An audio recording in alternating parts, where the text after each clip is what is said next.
Guardad aplausos, que os voy a pedir uno ahora. Bueno, lección inaugural es lo que habéis escuchado, no lo que voy a hacer yo. Yo creo que los testimonios de los periodistas que han estado aquí demostrando cómo está la profesión y, a pesar de todo, como decía Alejandro, pidiendo que no os rindáis, es importante. Bueno, me han pedido que le pusiera un título a la conferencia, pero como veo que os dan un crédito, que me parece un chollo a los que sois de libre elección, pues el título lo vais a poner vosotros. Además, os han recomendado algunas lecturas.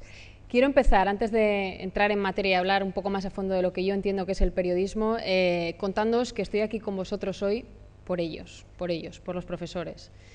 Solo he venido, sobre todo hoy, por ellos, y especialmente por alguien, por la vicedecana, a la que yo no conocía hasta hoy, Aurora, que ha sido más pesada que Ana Pastor desde el mes de junio, bombardeando mi correo electrónico, pidiéndome que viniera, y finalmente lo ha conseguido. O sea que yo creo que es importante también que esto lo sepáis. Añado al agradecimiento a Aurora por haberme invitado, y al decano y también al secretario, añado algo de lo que soy más consciente desde que soy madre. Yo tengo un niño de 2 años, me vais a escuchar en los próximos minutos mencionarlo varias veces, y desde que soy madre soy mucho más consciente de la importantísima labor en este país de los profesores. Tienen en sus manos a vosotros, sois la materia más delicada y más importante para esta sociedad. Así que os pido para ellos hoy un reconocimiento, os gusten o no, los profesores son muy importantes en este país, aunque no estéis de acuerdo con ellos.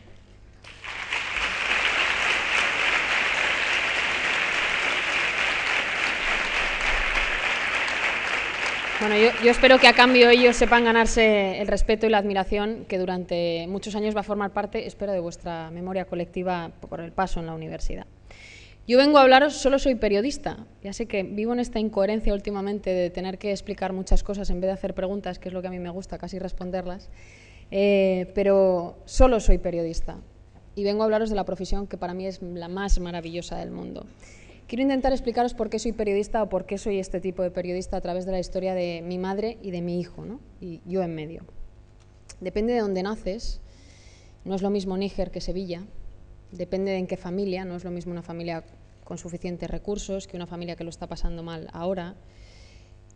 Depende de cuánto te cuesta conseguir las cosas, de si te lo recuerdan en casa o no. De todo eso depende tu forma de vivir, y yo creo que también depende mucho tu forma de ejercer el periodismo. Mis padres nunca estudiaron. Mi madre con dificultad sabe leer y escribir 3 palabras sin falta de ortografía. Pero siempre supo que eso no podía repetirse en su familia. Tenía una intuición. Quiero hablaros de ella y de cómo ha marcado mi forma de entender el periodismo, y, como digo, algo también que está teniendo mucho peso ahora es la presencia de mi hijo. Es un bebé de 2 años, mi madre tiene 72 y nació, por tanto, en la posguerra, y, como os contaba, no pudo estudiar más allá de los 12 años. Pero hace un par de años nos pidió, por Reyes, un ordenador portátil. Esa era la petición de regalo que nos hizo a mis 3 hermanos y a mí. Y cogió un profesor de informática y comenzó a aprender. Además de enviar correos adjuntando fotos, que nos parece muy fácil pero no lo es, ha hecho algo con lo que yo todavía no he podido, y es instalar una cámara, como esta que hay aquí, en su ordenador para poder ver a sus nietos, mi hijo y el resto de mis hermanos que también tienen niños, cuando no puede desplazarse con ellos. Esa es la primera lección de mi madre, y se ha escuchado antes. Nunca te rindas, nunca des nada por hecho. Mi historia, como la de todos los que estáis aquí y están escuchando fuera también, empieza mucho antes incluso de que hayamos nacido, ¿no? Yo siempre estudié con becas en el colegio, también mis hermanos, y en la universidad. Uno de ellos, por cierto, es maestro. De ahí esa cercanía. Bueno, somos la primera generación en mi familia que ha pasado de EGB y que tiene un título universitario, los 4 lo tenemos. Y yo siempre tuve claro que quería ser periodista. No me preguntéis por qué, porque no lo sé, pero siempre fue así. También siempre tuve muy claro que quería ser un tipo de periodista muy concreta. Imagino o espero que a vosotros os ocurre lo mismo, da igual cómo, pero que tengáis más o menos claro lo que queréis. No me valía y no me vale cualquier cosa. No quería pasar de puntillas por algunos temas concretos sin mojarme, pero voy a poneros algún ejemplo. Cuando sales en televisión, y yo he tenido ese gran privilegio de estar en televisión española, hay mucha gente que te susurra, ten cuidado, no pierdas el norte. A lo que a mí siempre me gusta añadir, es mucho más peligroso perder el sur.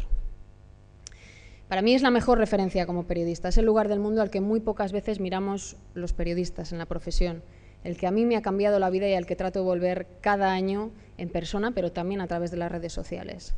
Ese sur es la realidad de millones de personas en el mundo, y yo os estoy hablando de África. Ese lugar para mí, ese sur, es el Níger, el país más pobre del mundo. Un lugar al que, si nos llamamos periodistas, deberíamos acudir por lo menos alguna vez en la vida, como poco. Y creedme que en algún sentido ese lugar es el infierno para los que allí viven. Aquí la crisis, y se ha mencionado mucho esta mañana, nos ha traído el drama del paro, no solo a los periodistas, esos 8.000 que han perdido el empleo desde que empezó, sino al resto de sectores también. Pero en África la crisis supone perder a 2 de tus 8 hijos, como a mi hijo, como a Simón. Igual, mismas edades, mismas caras, mismo sufrimiento. 2 de tus 8 hijos. Pero allí en Níger, y a pesar de todo, ocurren cosas extraordinarias. Y yo creo que merece la pena que os cuente alguna de ellas. En épocas de grandes hambrunas nacen muchos bebés gemelos. Yo lo he visto con mis ojos. Y pensaréis que para eso hay una explicación científica o biológica o incluso genética. Pues no. La naturaleza sabe que ese año, por las grandes hambrunas, van a morir muchos bebés y se empeña en darle un empujón extra a la vida. Eso ocurre en el Níger y eso ocurre en África. A mí me parece increíble, pero os preguntaréis, ¿y este mitin acerca de África por qué? Bueno, porque yo creo que la vida y el ser humano es extraordinario. Y la suerte que tenemos los que nos dedicamos a esto es que podemos vivirlo, pero sobre todo podemos contarlo y podemos incluso cambiar algunas de esas realidades. Yo siempre quise ser periodista, siempre, desde muy pequeña. Y siempre quise también que la dignidad marcara mi forma de entender esta profesión. Esa dignidad que mi madre me ha ido entregando en pequeños gestos cotidianos de manera muy sutil desde muy pequeña. Porque la dignidad, sí, como se ha escuchado aquí esta mañana, os va a ser cuestionada muchas veces a partir de ahora, cuando dejéis la universidad y empecéis a ejercer. Ocurrirá cuando os enfrentéis a una entrevista difícil, cuando busquéis un puesto de trabajo, ya habéis visto lo del desnudo, cuando traten de socavar vuestra voluntad, cuando recibáis presiones intolerables que van a llegar, cuando alguien dude de vuestra honestidad, cuando os despidan, cuando os ignoren o cuando no os valoren. Esa es la segunda lección de mi madre, la dignidad. Es una batalla que nunca podéis perder. No os rindáis nunca, porque si no el lado oscuro habrá ganado y vosotros habréis perdido. La dignidad va a ser vuestro único patrimonio. Vamos a hablar también de los tipos de periodismo que existen o que yo entiendo que existen y que están muy vinculados con la valentía, que es otra de las palabras que se ha mencionado esta mañana. Hace poco estaba escuchando en YouTube el discurso de graduación de la Universidad de Siracusa, Aaron Sorkin, el creador del Ala Oeste y también de The Newsroom, series que yo adoro, estaba dando una charla a los alumnos de esa facultad y les recordaba en ese discurso que la primera persona que atraviesa el muro resulta herida. Hablaba de la valentía. Hay que ir más allá, no hay que pensar en las consecuencias. Y el periodismo, como yo lo entiendo, tiene que ser incómodo. No puede funcionar bajo las claves del miedo, no se puede vivir ni trabajar con miedo. El periodismo, por eso, se hace para los ciudadanos y no para los políticos. Para ningún político, da igual de qué partido.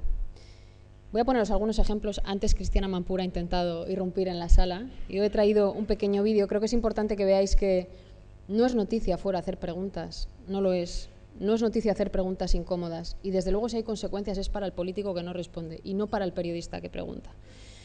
Hay algunos de estos vídeos que vais a escuchar ahora que están en inglés, aunque yo creo que el tono suficientemente tenso puede traducir cualquier tipo de idioma. Vais a escuchar a Ahmadinejad con Cristiana Mampur.